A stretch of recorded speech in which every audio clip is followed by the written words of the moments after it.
Hey y'all, it's Lindsay. A few days ago, my husband requested that I make him some Snickerdoodle cookies after he saw the Snickerdoodle flavor in the box Keto Chow sent me.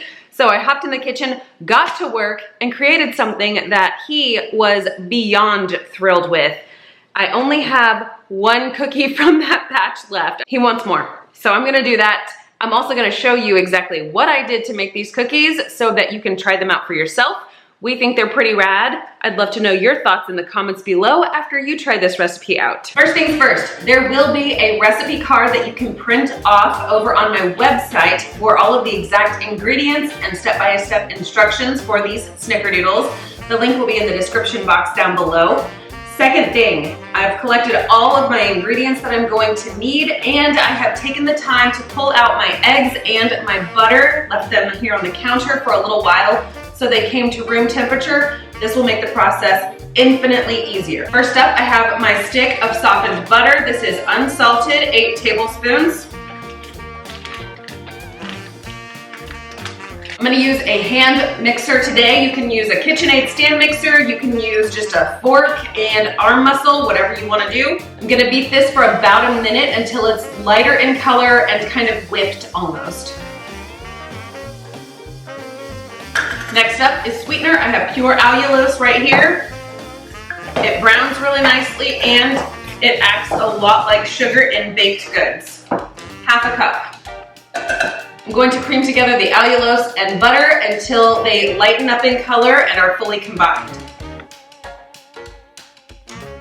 The color of my allulose and butter is extremely pale cream colored. The allulose has had a chance to dissolve in the butter, so that's what I want. Time to add eggs.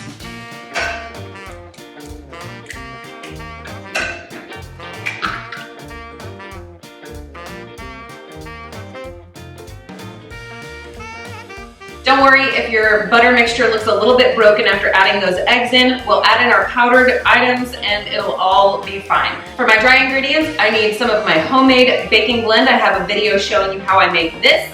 I need some baking powder, some cinnamon, and one of the Keto Chow packets of Snickerdoodle. This is 1 serving of their Snickerdoodle flavor. I've already taken all of these ingredients and whisked them together in this container. I'm gonna go ahead and combine that with my wet ingredients.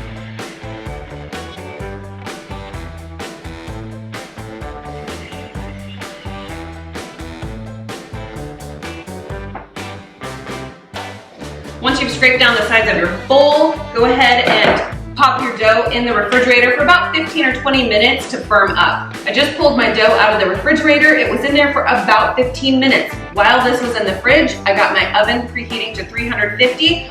I do have a convection oven, but I used a conventional bake setting for 350. I also went ahead and mixed up some erythritol and cinnamon. About 4 tablespoons of erythritol to about 1 teaspoon of ground cinnamon is a good ratio that we like. The erythritol has a slightly higher moisture content, which helps to keep the cookies nice and soft rather than crispy. So that's why we use the erythritol. I'm also going to use a medium cookie scoop. This is probably about a 1.5 tablespoon volume. I'm going to scoop a little bit out, roll my cookie in the cinnamon and erythritol, coat it really well, and then I'm going to place it on a parchment lined cookie sheet, and I am going to flatten them down just a smidge.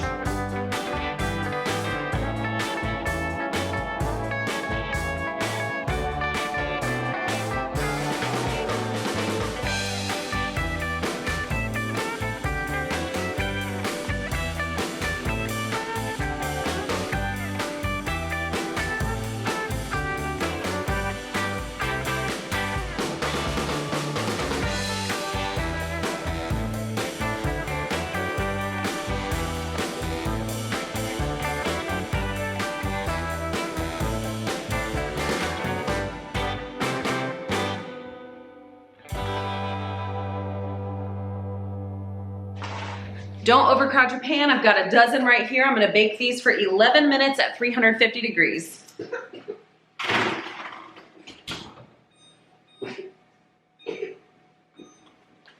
We'll check on those in a few minutes.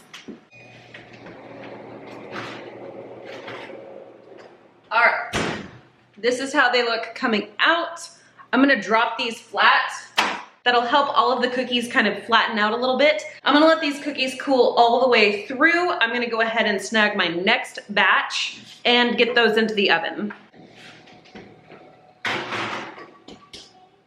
I can't wait for these to cool completely because I really wanna taste one. Here you go. They're still very soft and cake-like. As they cool, they become a little bit chewier, which is glorious. Mmm. Delicious.